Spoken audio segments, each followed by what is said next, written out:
A great pleasure to have you watch. This is the American Doofus Show. Don't be a doofus.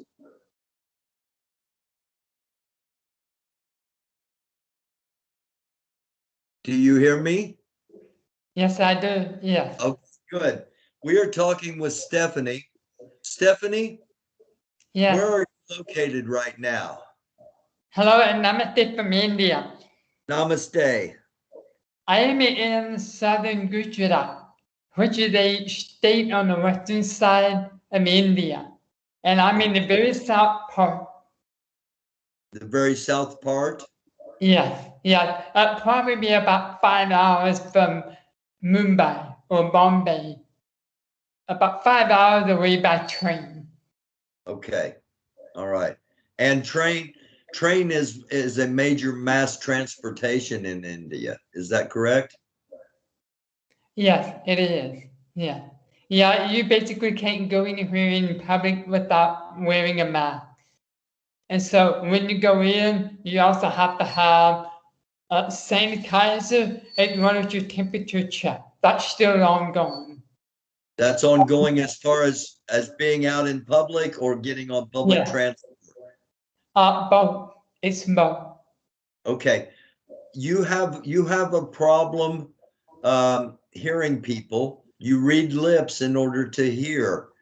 Talk about that struggle with mask mandates and with COVID in your country and how that's just another hurdle that you need to overcome. Yes, it is another hurdle to overcome because when I'm wearing a mask, I'm not able to understand anything that anybody else is saying, especially when Indians speak with the British English accent, because that's the carryover from the British Raj days. And so without being able to lip read, I mean, it's hard enough as it is for me to be able to lip read anybody who is Indian with the British accent. And it basically becomes impossible altogether when they have a mask covering their back. So the way we have to communicate is I tell them verbally, and then I go like this, please write down for me. And then they have to write everything down for me. At least they only have to do it for that 5-10 minutes that they have to interact with me. I have to get that all the time, but they only have to deal with it for 5-10 minutes out of their life. They have to deal with you for 5 or 10 minutes, but you're dealing with it on an ongoing basis throughout the day. Yeah, yes, all my life, basically. How did you end up living in India? Several reasons. One, I grew up with my father in South Texas, just north of the valley, and my father was not Christian. He was, depending on the day you ask him, he was either heathen, agnostic, or sided with the Native American church. His father was a holy roller evangelist in the 1920s and 30s.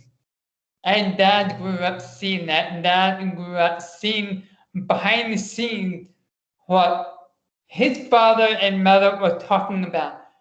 What can we do to get more people to come to these revivals? I mean, they were doing tent revivals. And my dad was like, I don't think so. So I grew up in an environment where I was told you have to find out what you want to believe. If you want to study Christianity, if you want to study Judaism, that's your call. But you've got to be the one to make up your mind. You decide what you want to believe and go with that. I'd made up my mind. And so I grew up with that. And I struggled with my stepmom coming from a Baptist background in South Florida in the late 30s, 40s, and early 50s. And that was not a very easy thing to deal with. So I grew up in a situation where I felt that I had to find my own spiritual path, and yet I was having other people stepping in the way and saying, no, you have to do this, you have to do that, and the other thing. So I've been kind of on this path for a very long time. And I guess another way that it got kickstarted, or how I started getting ruined for what's been happening, is my dad and I used to talk about the distant past. What has come before will come again. And when Dad said that, he wasn't talking about, well, it was the Greeks' turn, and then it became the Romans' turn, and then it became that Ottoman Empire's turn, and so on and so on. But we're talking about situations like where, you know, you and I are talking happening around the world. It's not the first time it's happened. It's happened who knows how many tens of thousands of years ago. That was Dad's belief about things. Oh, So okay. I went from there to becoming vegetarian 27 years ago in 1993. But I did not understand at that time, I did not know that it came from an Indian tradition or an Asian tradition for people to be vegetarian. Especially since Indians do not, for the most part, do not live far enough north to where you don't have access to plant source of food during wintertime, but you have it year round. So there is really never a need to go into hunting or things like that unless you somehow develop the taste for it. So in 2006 or 2007, I read an article about an aspect of Indian culture when it comes to money. And that was the first sign that I got that, oh, wait a minute. I know that's what these women over there do. I do the same thing too. So that's when it dawned on me that I might have a connection to other Indians. I didn't understand it all how. I just felt something turn on inside me when that happened. And then I decided to start to learn Hindi by learning the writing system, picking up words here and there. It wasn't until 2013 that I decided to go to a Hindu temple for the first time. I just felt compelled to go. Unlike my being in a church, where there was one time in 2011 when I went to see family in Ohio. I have family in South Ohio up there. And I went to their church. It was a Lutheran. And they said that it was like a Catholic with a little C. That's Catholic, how my aunt explained it to me. And my sister-in-law had, wait a minute. No, my cousin's husband had come and asked me if I wanted to participate in the communion. And I was like, no, I cannot. I just could not do it. Even though we were talking about my participating in my family's ritual. And yet I go to this Hindu temple in 2013 where I sat down with the people, I saw what people were doing, and I did what they did, even though I didn't understand what it meant, but it felt right. It did not feel like I was pretending. It did not feel like I was trying to copy their behavior. It felt like this is what I was supposed to do. It's a completely different feeling. And I really struggled with that for about 2 years, trying to understand what is this, am I Hindu? Because the reason that I had trouble figuring out if I was Hindu or not was because I still had an Abrahamic perspective of myself as a devotee of God. An Abrahamic perspective of what God could be. And what is the relationship between, say, Christian and God? And I could not model myself on that relationship. I didn't understand yet why, but it felt wrong. It felt like something was missing, something was off, something wasn't right. So in 2015, after reading a sufficient amount of material, one night in March of 2015, I woke up, I said, that's it, I'm Hindu. Though I understood that I had a place in it, now it was up to me to figure out what is my path within Hinduism. Because there's so many different deities to follow, there's so many different philosophies to follow. And there's also different types some good philosophies. You just have to find out what your path is. Because as many people as there are alive today, there are that many paths available. So in other words, you being a Catholic is not exactly the same path as that of a Baptist. Nor is it exactly the same as that of a Lutheran. They all pretty much go to the one place, except that in Hinduism, they have this myth that says, that all religions are the same. But really, that's not true.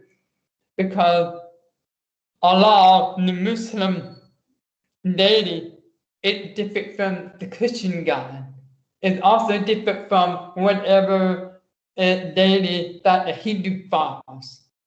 As a matter of fact, they also don't lead to the same summit.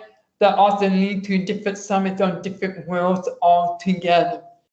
Because how did the Muslim see himself? How did the Christian see himself? How did the atheist see himself? How did the Hindu see himself?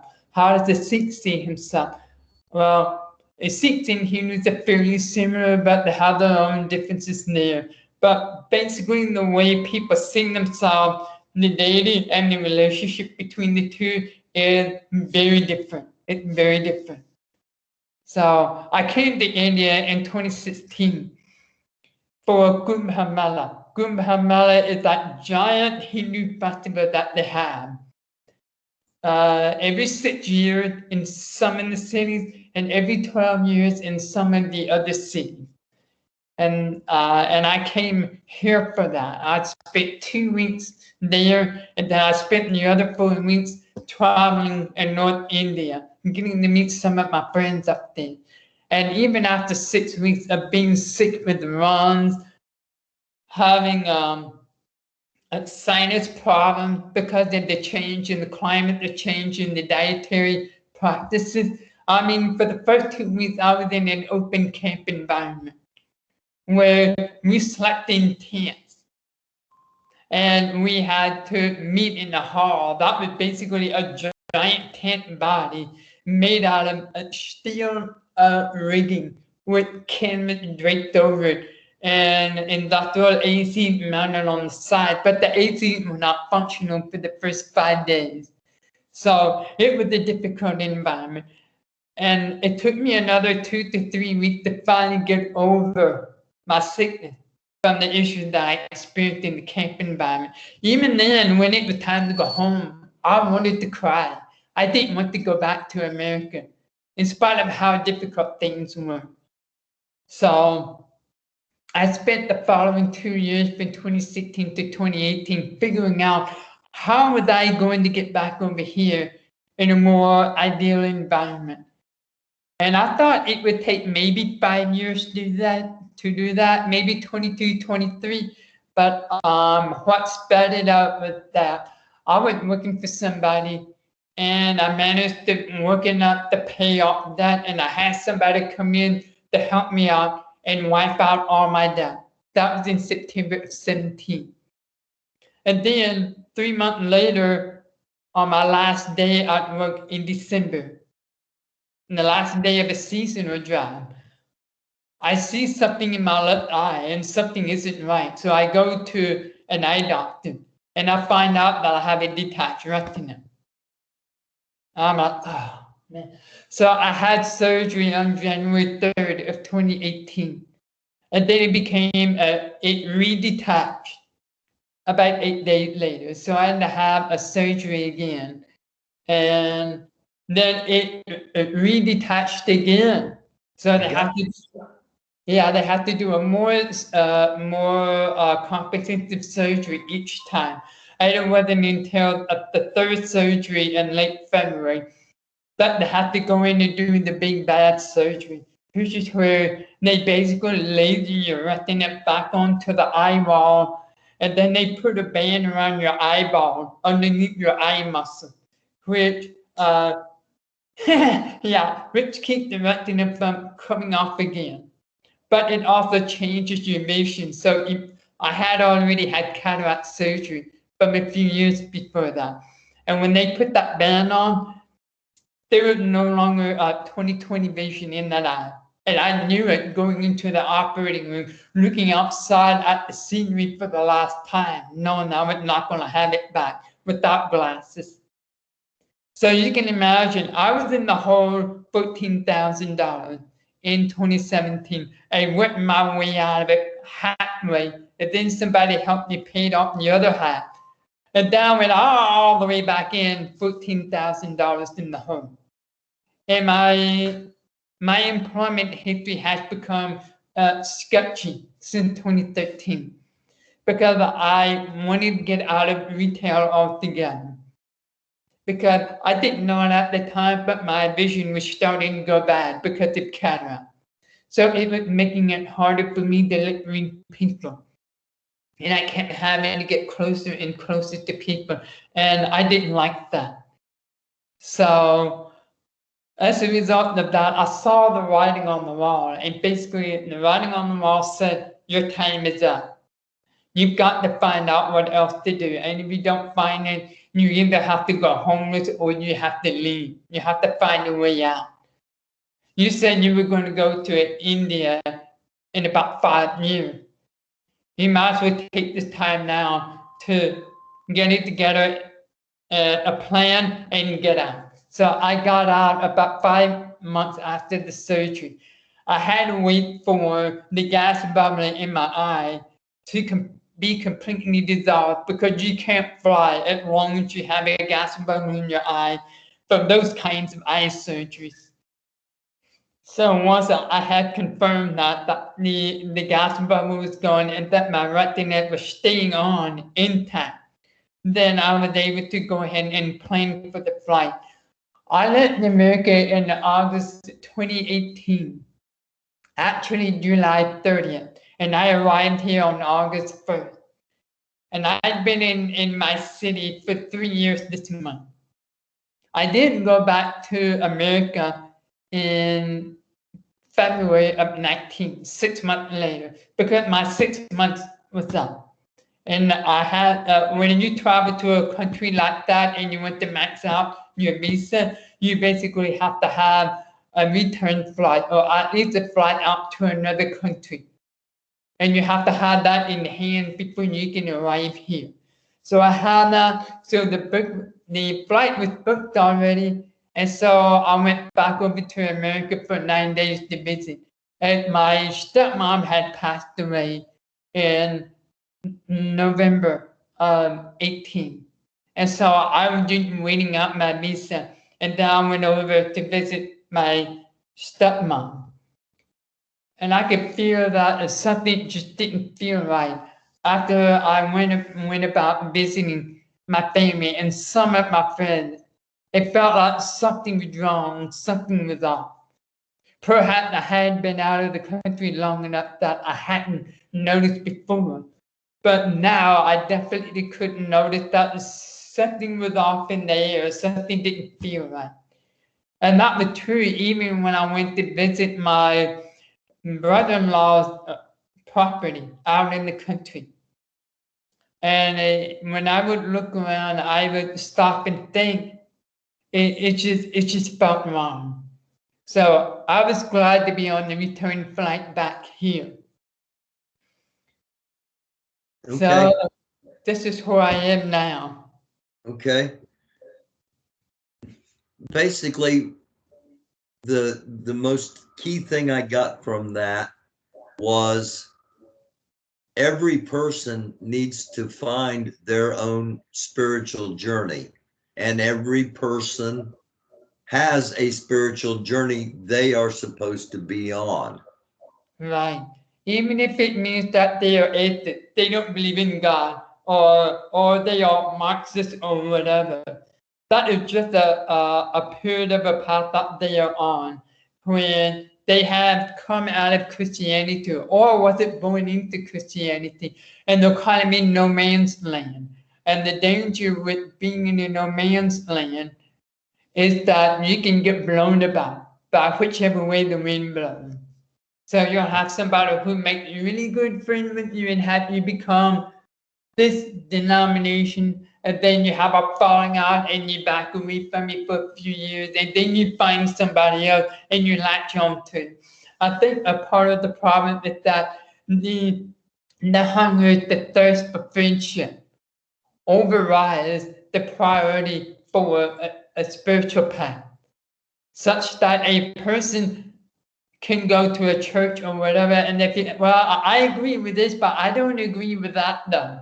Or I don't agree with the 80% of the things that they're talking about in this place. But I can go along with the 20% because they don't have any friends outside of that environment. So they end up compromising themselves and delaying themselves in their spiritual journey. Okay, Stephanie, unfortunately, I've got to go to a doctor's appointment, so I've got a rather hard close as far as ending this. I want to ask, how do people in India treat you when they find out you're American, or when they see that you're Caucasian, and what does your country, how does your country view America and Americans? Basically, you have a range of perspectives and responses. It depends upon your family history within India. If you are one of the elite families who are anglicized, you're going to denigrate your own languages. You're going to denigrate your tradition. You're going to denigrate your history.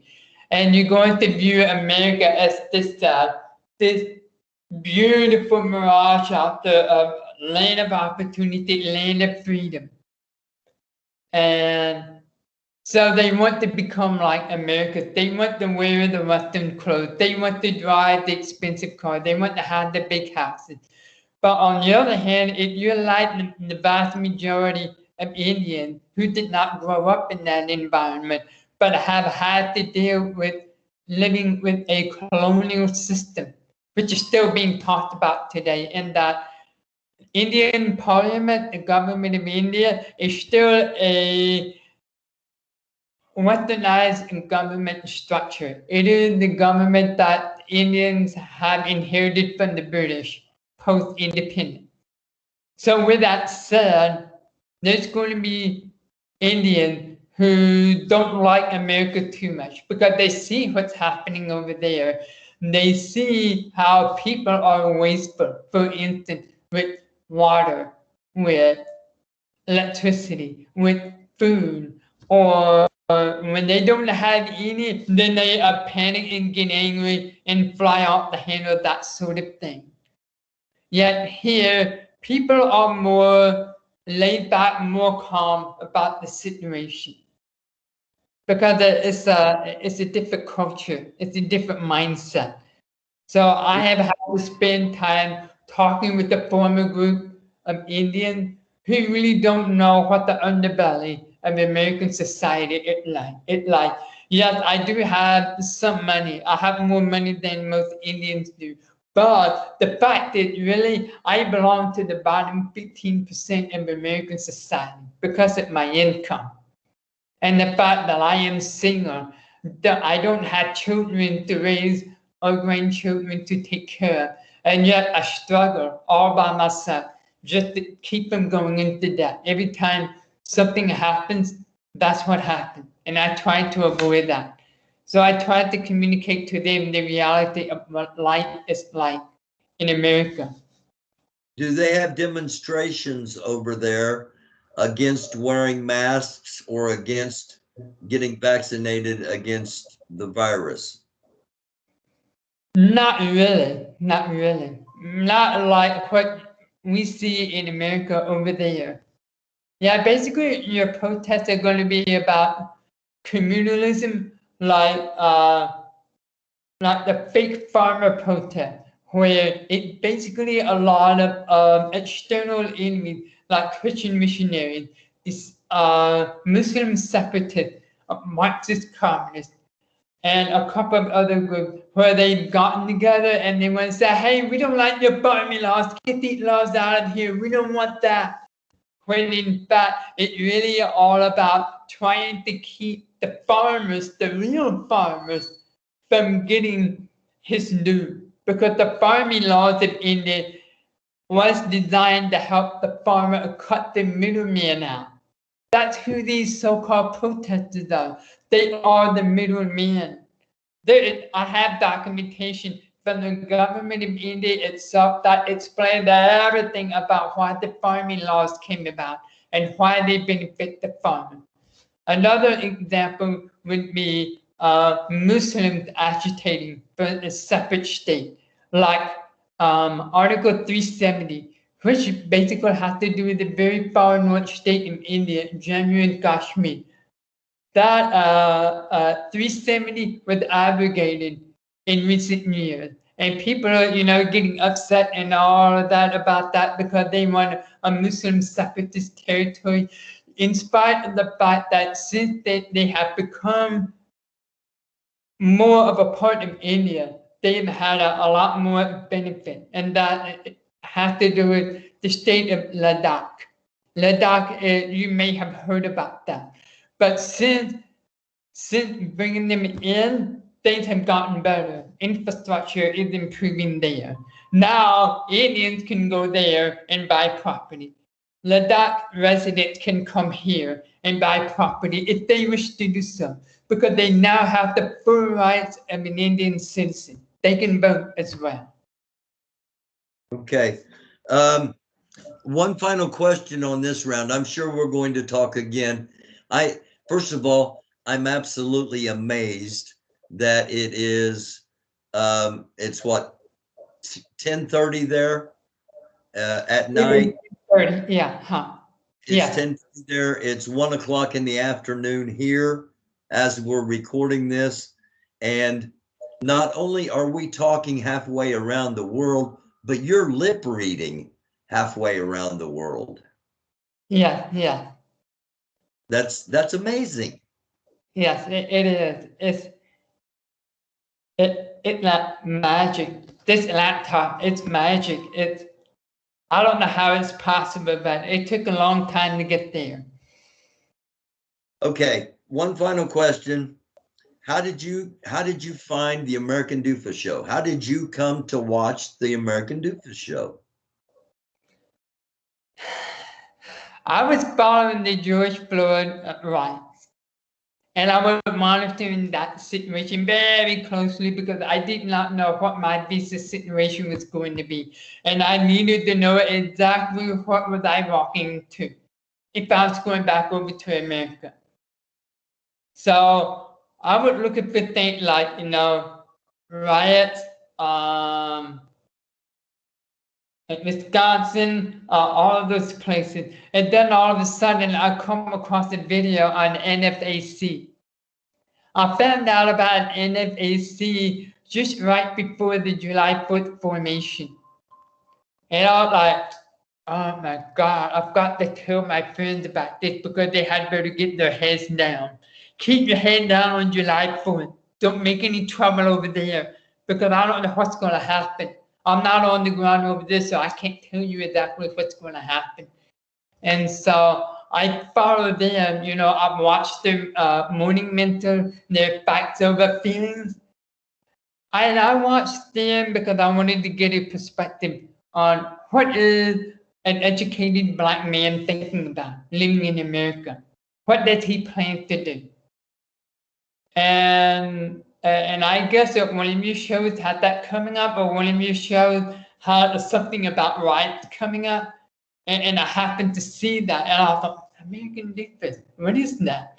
So pulled up your video. This is back around June or July last year when I pulled up one of your videos for the first time.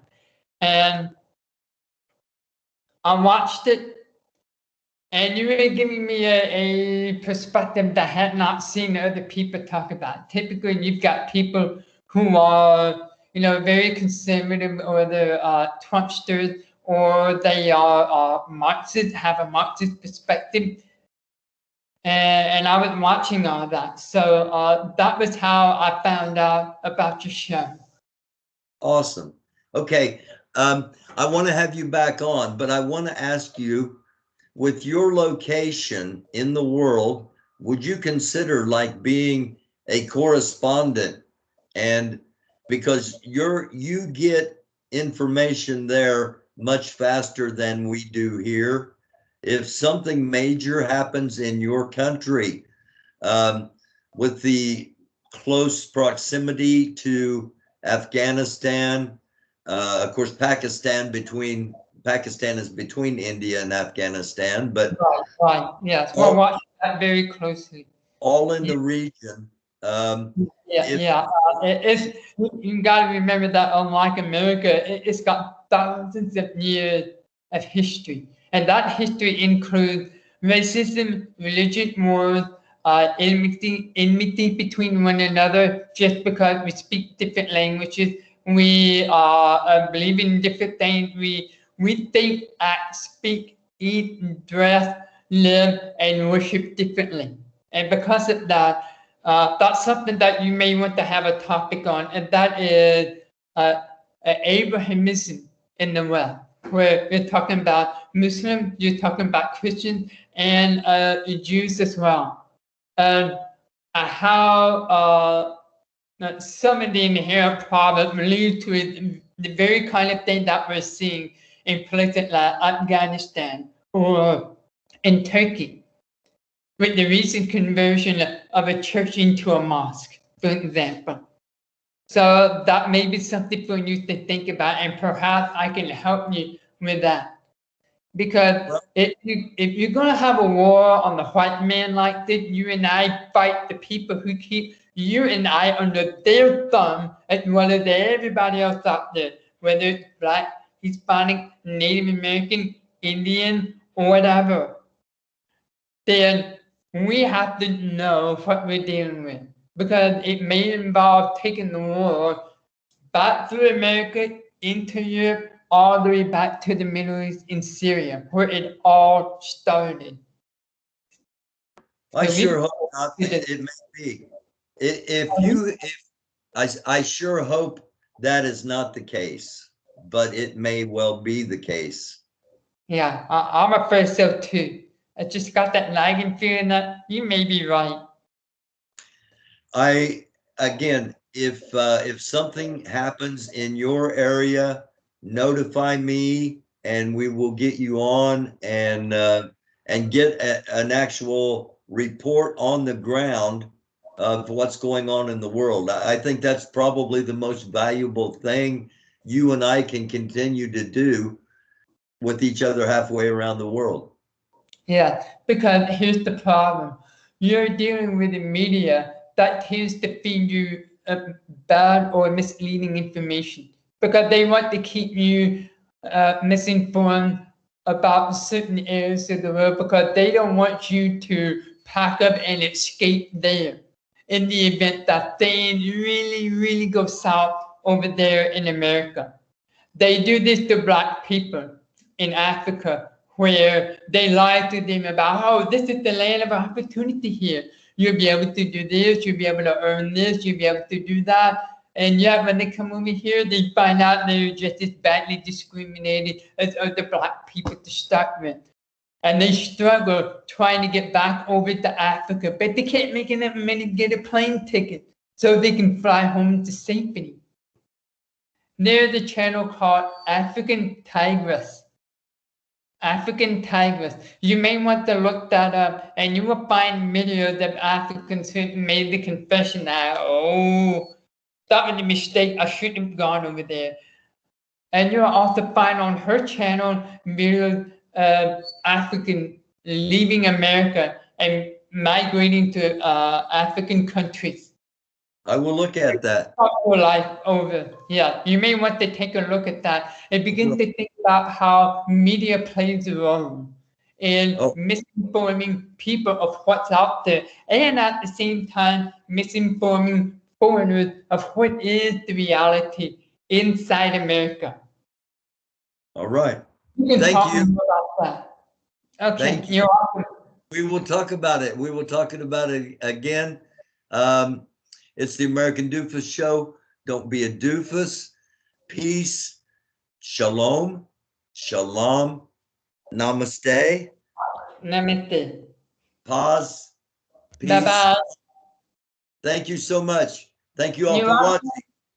You're watching. welcome. From India and from the United States, we say thank you. Don't be a doofus. I won't, I promise.